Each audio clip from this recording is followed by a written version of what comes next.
The United Earth Defense Council gathered in their underground bunker beneath the ruins of Seoul. The air was stale, recycled through filters too many times. 50 men and women sat around the circular table, their faces illuminated by the soft blue glow of holographic displays. Many wore bandages, all wore exhaustion like a second uniform.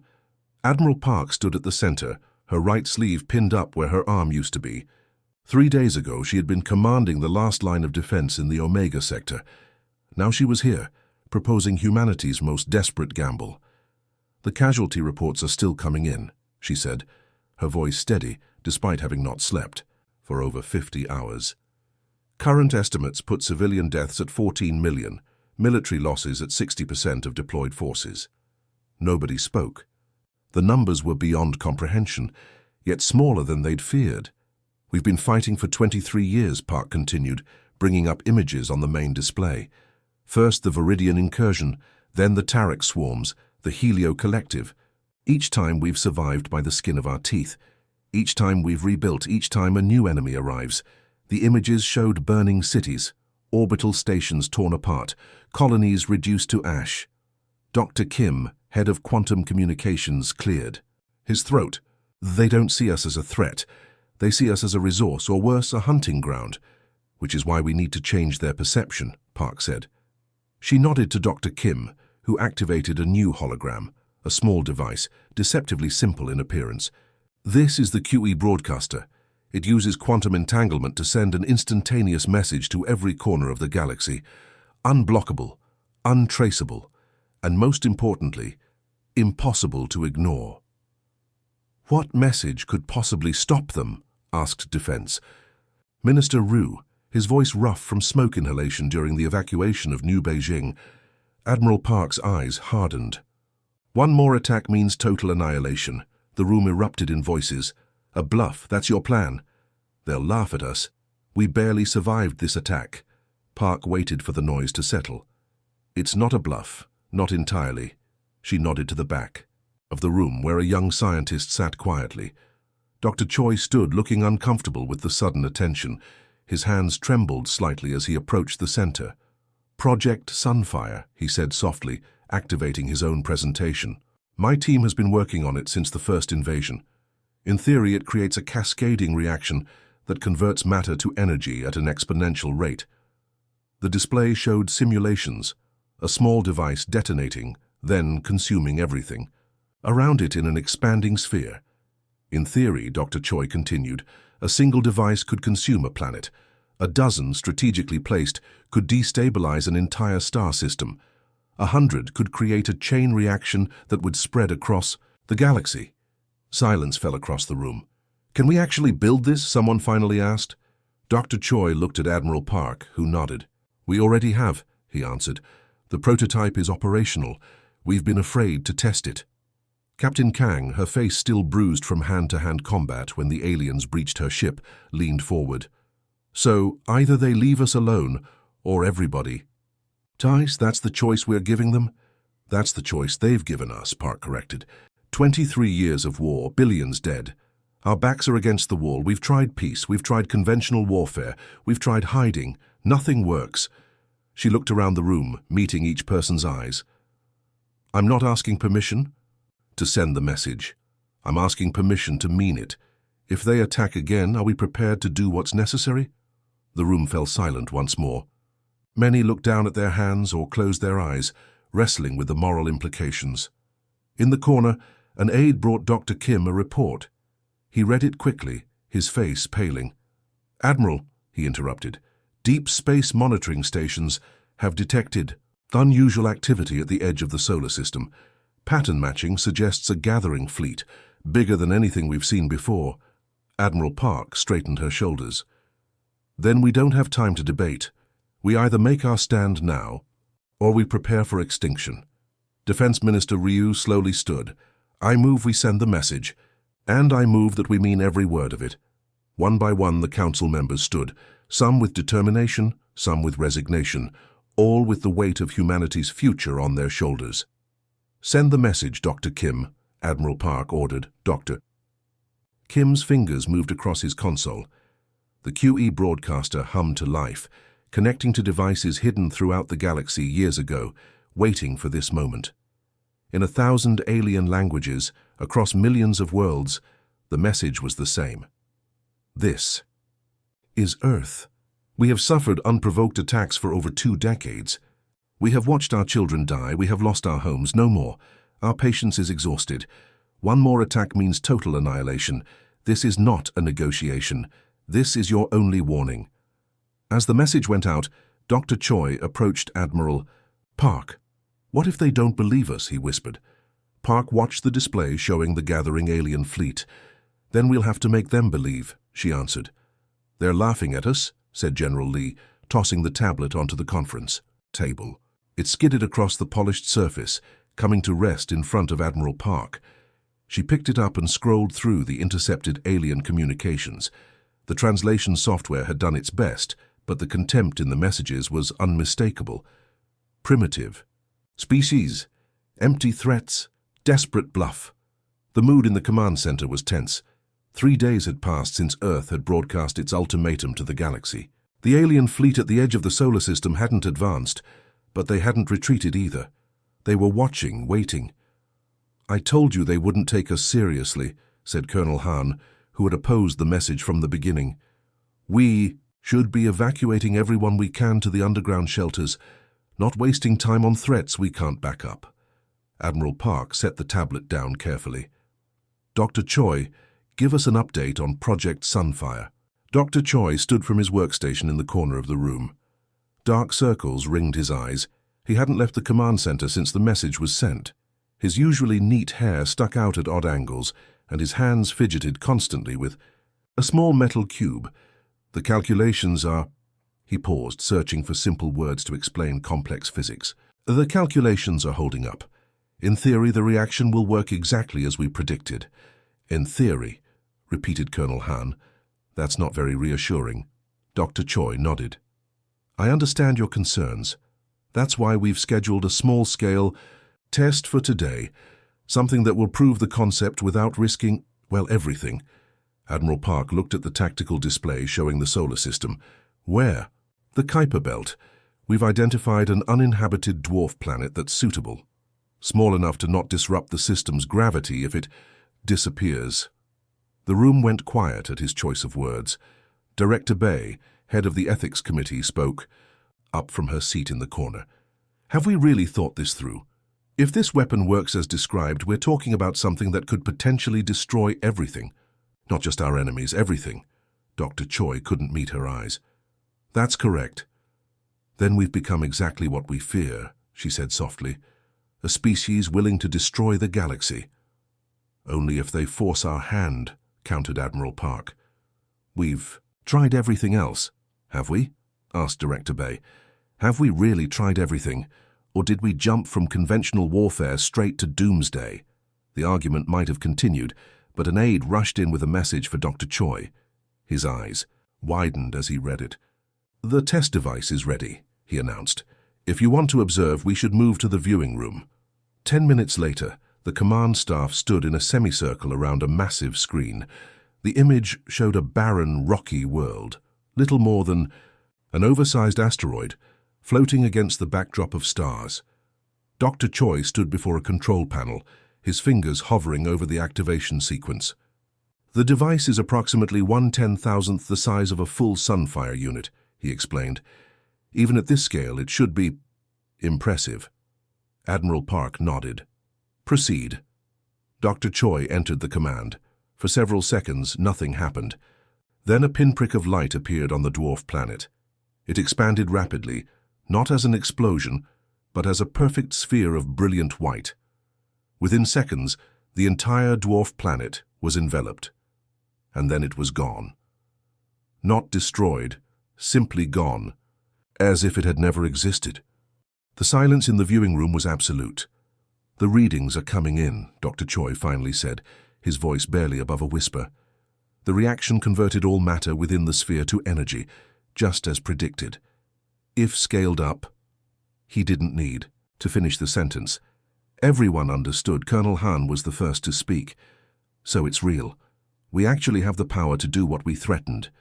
Yes, said Dr. Choi. And no. This was a controlled test on an uninhabited rock. A full deployment would be... I'm not sure we could control it. The mathematics suggest the reaction could spread, especially if multiple devices were deployed. Director Bay moved to stand directly in front of Admiral Park. Do you understand what this means? We're not just threatening the aliens. We're threatening all life everywhere. We're gambling with the entire galaxy. Admiral Park didn't flinch. I understand perfectly, but I also understand that right now there's an alien fleet preparing to attack Earth. Again. And I will use every tool at my disposal to protect our people, even if it means becoming monsters ourselves, asked Director Bay. The question hung in the air. Dr. Choi returned to his calculations, hands shaking worse than before. What had begun as theoretical physics had become something else entirely, something terrible. On the main screen, the stars continued to shine where the dwarf planet had been, indifferent to the moral crisis unfolding beneath them. In her quarters, that night, Admiral Park replayed the test footage over and over. Each time she watched the sphere of light expand and consume everything it touched. Each time she asked herself if she was doing the right thing. The answer never came. In the science lab, Dr. Choi worked through the night, searching desperately for a way to contain the reaction, to make it safer. The equations offered no comfort, and at the edge of the solar system, the alien fleet began to move, slowly, purposefully, toward Earth. The alarm sirens wailed across the Martian colonies, their high-pitched scream cutting through the thin atmosphere. Red emergency lights flashed in the underground tunnels, where most of the 2 million colonists lived and worked. Children were rushed to the deepest shelters by teachers who struggled to keep their own fear hidden. Commander Yoon stood in the glass dome of the defense platform, watching the incoming ships through high-powered telescopes. They appeared as small bright dots against the blackness of space, growing larger by the minute. Viridian ships, she confirmed, recognizing their distinctive crescent shape. At least 30 of them, small attack fleet. Her second-in-command frowned. Small? That's enough to wipe us out. Small for them, Yoon clarified. This isn't a full invasion force. They're testing us. She activated the long-range communicator. Within seconds, Admiral Park's face appeared on the screen from Earth Command. We see them, Park said before Yoon could speak. Defense fleet is mobilizing, but they'll take hours to reach your position. We won't last hours, Yoon replied simply. Both women knew what that meant. The unspoken question hung between them. Was it time to use sunfire? Hold them back with everything you've got, Park ordered. Conventional weapons only. I'm ordering civilian evacuation immediately. Yoon nodded, relief and dread mixing in her stomach. Relief that they wouldn't resort to the doomsday weapon yet. Dread because without it the colonies might fall. What about Earth's ultimatum, she asked. One more attack means total annihilation. This is definitely an attack. Admiral Park's expression hardened. The ultimatum stands. But we need to be certain this isn't just a probing action. We need to know they received and understood our warning. And if they did understand it and attacked anyway, then they've made their choice, Park said grimly. For now, protect those. Civilians, Commander. The screen went dark. Yoon turned to her staff, already in motion around the command center. Shield generators to maximum, get those railguns online, and somebody find me the evacuation status. Outside the dome, the defense. Platform's massive railguns began to move, their barrels tracking the incoming ships. Missile silos opened across the surface of Mars, ready to launch their payloads. The first Viridian ships entered firing range 12 minutes later. Energy beams sliced through the Martian sky, striking the colony's shields. The protective bubble flickered but held. Return fire, Yoon ordered. The railguns roared, launching hypervelocity projectiles at the alien vessels. 2 direct hits. One Viridian ship exploded in a flash of blue light, another spun out of control, but there were 2, many. For every ship they damaged, 3 more took its place, raining destruction down on the shields. In the civilian tunnels, people rushed toward the evacuation ships, massive transports designed to carry thousands to safety. Security officers directed the flow, prioritizing children and medical patients. Back on Earth, Admiral Park watched the battle unfold through real-time satellite feeds. The Martian defenses were failing faster than expected. The evacuation was barely 20% complete. "Get me Dr. Choi," she ordered. The scientist appeared on her screen, looking even more exhausted than when she'd last seen him. "Is Sunfire ready?" she asked without preamble. He nodded slowly. "Yes, but Admiral, the test showed—" "I know what the test showed," she interrupted. "I'm not ordering deployment yet, but I need it standing by." The battle for Mars raged for hours, stretching into a full day. The colony's defenses performed better than anyone had expected, destroying nearly a third of the Viridian fleet. But the shields were failing, section by section. As the second day dawned, the evacuation ships began launching, protected by the colony's remaining fighters. 5 ships escaped successfully, carrying thousands to safety. The 6th ship never made it. A Viridian cruiser broke through the defensive line and targeted the transport with its main weapon. The ship exploded, 5,000 civilians lost in an instant. In the defense platform, Commander Yoon watched in horror. Her hands gripped the console so tight her knuckles turned white. "Get me Earth Command," she said, her voice deadly calm. When Admiral Park appeared on screen, Yoon didn't wait for her to speak. They just destroyed an evacuation transport, 5,000 civilians, children, elderly, medical patients. Park closed her eyes briefly. When she opened them, something had changed in her expression. "You're certain it was deliberate?" "Absolutely certain. They ignored military targets to hit that transport." The Admiral was silent for a long moment. Then she nodded once, decisive. "Continue the evacuation. I'm sending reinforcements, and Commander?" "Yes?" "Tell your people to prepare for a flash." The communication ended. Yoon knew what that meant. Sunfire was coming. The third day of battle began with the arrival of Earth reinforcements. Not enough to win, but enough to hold the line while more. Evacuation ships launched. The Viridians, sensing victory slipping away, became more aggressive. They targeted another civilian transport, but this time the Earth ships intercepted their attack. On her command ship orbiting Earth, Admiral Park stood before the Sunfire control panel. Dr. Choi and the Ethics Committee had insisted on a multi-person authentication system. 3 keys needed to be turned simultaneously. Park held one. General Lee held another. Director Bay, despite her objections, held the third. "Are we really doing this?" Bay asked quietly. "They were warned," Park said. "They targeted civilians deliberately. If we don't respond now, our ultimatum means nothing." "One last communication," General Lee suggested. "One final warning." Park nodded. She activated the broadcast system, selecting the frequency the Viridians used. Her message was brief. "This is Admiral Park of Earth Defense. You were warned. Withdraw immediately or face consequences." The Viridian response came quickly. Another civilian transport destroyed, this one carrying 3,000 colonists. Park looked at her fellow key holders. No words were needed. They inserted their keys. "On my mark," she said. 3, 2, 1. "Turn." The keys turned. The system activated. A single Sunfire device, much smaller than the ones described in their ultimatum, but terrible enough, launched toward the main Viridian command ship. "All friendly forces, close your eyes and look away from Mars," Park broadcast to the human fleet. "Prepare for flash." The device reached its target. For a moment, nothing happened. Then a perfect sphere of brilliant white light enveloped the key. Viridian flagship. When it faded seconds later, the ship was gone. Not destroyed, simply erased from existence. The remaining Viridian ships froze in position. Then, as one, they turned and fled, accelerating to speeds higher than humans had thought possible for their technology. The battle for Mars was over. The test of Earth's resolve had been answered. "Activate Sunfire at 25% capacity," Admiral Park ordered, her finger hovering over the authorization scanner. The command center was deadly silent. Every eye was fixed on the main display showing the Viridian flagship, a massive crescent-shaped vessel bristling with weapons that had already destroyed 2 human evacuation ships.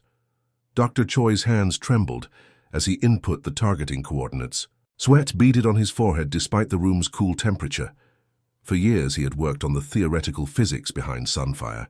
Never had he imagined he would be the one to deploy it against living beings. "Target locked," he announced, his voice barely above a whisper. 25% power confirmed. Safety protocols disengaged. Admiral Park placed her palm on the scanner. The computer recognized her biometrics instantly. General Lee and Director Bay did the same at their stations, completing the three-person authentication required by the Ethics Committee. "May whatever gods exist forgive us," murmured Director Bay. Park gave the final command. "Fire." For several heartbeats, nothing happened. Then a small, blindingly bright point of light appeared just in front of the Viridian flagship. It expanded rapidly, forming a perfect sphere of pure white energy. The sphere engulfed the massive ship entirely. When the light faded seconds later, the ship was gone. Not broken or exploded, but completely erased from existence, along with a spherical section of space 2 kilometers wide. The effect on the remaining Viridian fleet was immediate. Ships scattered in all directions, their formation dissolving into chaos. Some accelerated to escape velocity, abandoning their attack on the Mars colonies. Others fired desperately at the spot where their flagship had been, as if they could somehow damage the weapon that had already vanished. "They're retreating," reported the tactical officer, disbelief evident in her voice. "All of them." "They're running?" A cheer went up around the command center, quickly silenced by Admiral Park's raised hand. "This isn't over," she said. "Dr. Choi, prepare the broadcast." Dr. Choi nodded and moved to another console. In the days since Earth had issued its ultimatum, he had prepared a detailed technical explanation of Sunfire, complete with mathematical proofs and visual demonstrations. Now he loaded this information into the quantum entanglement broadcaster, the same system they had used to send their original warning. "Ready, Admiral," he confirmed. Park took a deep breath. "Send it to every known civilization in the galaxy. Make sure they understand exactly what happened here today and what will happen if they attack us again. With a single command, Earth, broadcast the footage of the Viridian flagship's erasure to all known spacefaring species." Along with the video came detailed technical specifications of the Sunfire weapon, enough to prove its capabilities, but not enough to allow others to replicate it. The mathematical equations demonstrated that a full-power Sunfire device could create a reaction that would spread across light years of space. The message was clear. Earth now possessed the power to end not just an attack, but entire civilizations. Hours passed as the command center monitored the aftermath. Reports flowed in from across the solar system. The Viridian fleet had completely withdrawn. The Mars evacuation was proceeding safely. And throughout the galaxy, aliens were watching Earth's demonstration with new eyes. Dr. Choi sat alone in a corner, staring at nothing. Admiral Park approached him, carrying 2 cups of coffee. She placed one before him and sat down. "You should be celebrating with the others," she said quietly. "You saved a lot of lives today." He looked up at her, his eyes haunted. "Did I? Or did I just show the galaxy how to end all life? You gave us a chance to survive," she countered. "Without Sunfire, humanity would be extinct within a year. At 25% power, we erased a ship 2 kilometers long," he said. "At full power," he trailed off, unable to finish the thought. Park sipped her coffee. "No one is talking about using it at full power." "But we could," he insisted. "That's what we told the galaxy, that we have a weapon that could end everything. What happens if someone else develops something similar? What happens if they call our bluff? Then we'd better make sure they don't think it's a bluff," she answered simply. Across the room, the communications officer called out. "Admiral, we're receiving responses to our broadcast." Park stood. "Put them on screen." The main display lit up with messages from dozens of alien civilizations. Fear, respect, anger, disbelief.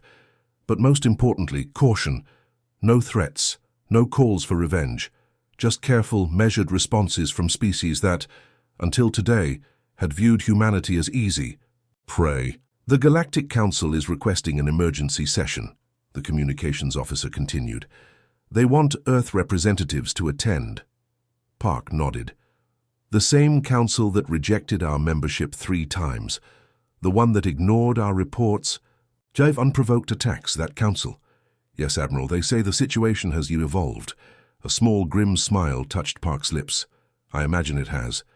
In the days that followed, Earth monitored the galaxy with new detection systems. For the first time in decades, no alien ships approached the solar system with hostile intent.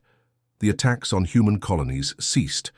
Species that had participated in previous invasions suddenly became interested in diplomatic relations. Dr. Choi continued his work, now focused on creating safeguards for Sunfire, ways to ensure it could never be deployed at full capacity, accidentally, or by a single rogue actor. But at night, alone in his quarters, he was haunted by dreams of galaxies going dark, of billions of stars winking out one by one.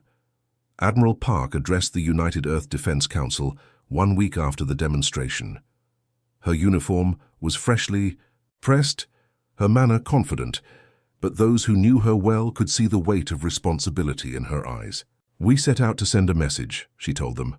"That message has been received. For the first time in our history, humanity is being treated as an equal by the galactic community." She paused, looking at each council member in turn. "But make no mistake, we've changed the balance of power forever. And with that power comes a responsibility unlike any we've faced before. Our ancestors looked to the stars and dreamed of finding peace. Instead, we found war. But perhaps now, in the shadow of the ultimate weapon, we might finally find that peace after all." In deep space, beyond the edge of the solar system, alien observers watched Earth with new eyes, not as conquerors looking at prey, but as equals facing a power that commanded respect. The message had been sent. The demonstration was complete, and the galaxy held its breath, waiting to see what humanity would do next. Earth's final message to the galaxy: one more attack means total annihilation. 5 years had passed since a human weapon had erased a Floridian flagship from existence. 5 years without a single attack on human territory. 5 years of tense, cautious peace. Admiral Park stood at the window of her quarters, on the newly constructed diplomatic station Alpha, watching as alien ships arrived for the historic summit. Each vessel was different, some organic-looking, others geometric and precise, reflecting the incredible diversity of life in the galaxy. All kept a respectful distance from one another and from the human defense platforms. A chime sounded at her door. "Enter," she called, not turning from the window. Dr. Choi stepped inside. His hair had grayed considerably in the past 5 years, though he was still a relatively young man. The weight of sunfire had aged him beyond his years. "The Galactic Assembly representatives have all arrived," he reported. "The meeting begins in 1 hour," Park nodded. "And our presentation?" "Ready," he confirmed, "though I still think this is a mistake." Now she turned to face him. "Which part? Joining the assembly or what we're planning to tell them?" "Both," he said simply. He moved to stand beside her at the window. "For 5 years they've respected us because they fear what we might do. If we tell them the truth..." She sighed. "We can't build lasting peace on a lie, Doctor, even if the lie keeps us safe." "Does it?" she challenged, "living in constant fear that someone might call our bluff, wondering if the next alien technology might detect the fundamental flaw in Sunfire. That's not safety. That's just a different kind of prison." They stood in silence for a moment, watching the stars. So much had changed since that desperate day when Earth had broadcast its final warning to the galaxy. The Mars colonies had been rebuilt. Trade agreements had been established with 7 different alien species. Humanity had begun to expand, so again cautiously into the void, all because of a weapon they hoped never to use again. A weapon that, at full power, might not work as advertised. "I should get ready," Park said finally. She moved to her closet and removed her formal diplomatic uniform, navy blue with silver trim, the Earth emblem prominent on the chest. 5 years ago, she would have worn her military uniform to such a meeting, another sign of changing times. Hour later, she entered the massive assembly chamber aboard the station. The room had been designed specifically to accommodate multiple species with different environmental needs. Some sections were filled with specialized atmospheric gases. Others had different gravity settings or temperature controls. At the center stood a raised platform where translators, both AI and organic, ensured everyone could understand each other. Park took her place at the human delegation's table. Representatives from 27 formerly hostile species, stood in respect as she entered. Not out of fear, she hoped, but genuine diplomatic courtesy. The assembly leader, a tall being with silvery skin and 4 arms, opened the proceedings. "We welcome Earth to the Galactic Assembly," the translator conveyed their words. "After centuries of isolation and decades of conflict, it is time to formally recognize humanity as full members of our galactic community." Polite applause rippled through the chamber. "Admiral Park will address the assembly," announced the leader. Park stood, feeling the weight of every human life on her shoulders as she approached the central podium. Her prepared speech waited on the display, but she ignored it. "5 years ago, Earth sent a message to the galaxy," she began. "It was born of desperation after decades of unprovoked attacks. One more attack means total annihilation," we said, and we demonstrated our capability to make good on that threat. The chamber was silent. Many species shifted uncomfortably. Since then, we have enjoyed peace, trade, cultural exchange. These are good things, but they are built on a foundation of fear, and fear is never stable in the long term. She took a deep breath. "That is why today, as Earth joins the Assembly, I wish to propose the establishment of a non-aggression pact, a formal agreement between all spacefaring civilizations that prohibited unprovoked military action against other members, with real consequences for violations." Murmurs spread through the chamber. This was not what they had expected. "Some of you may wonder why we would suggest this when we already possess the ultimate deterrent," Park continued. "The answer is simple. Weapons, even the most powerful ones, do not create true security.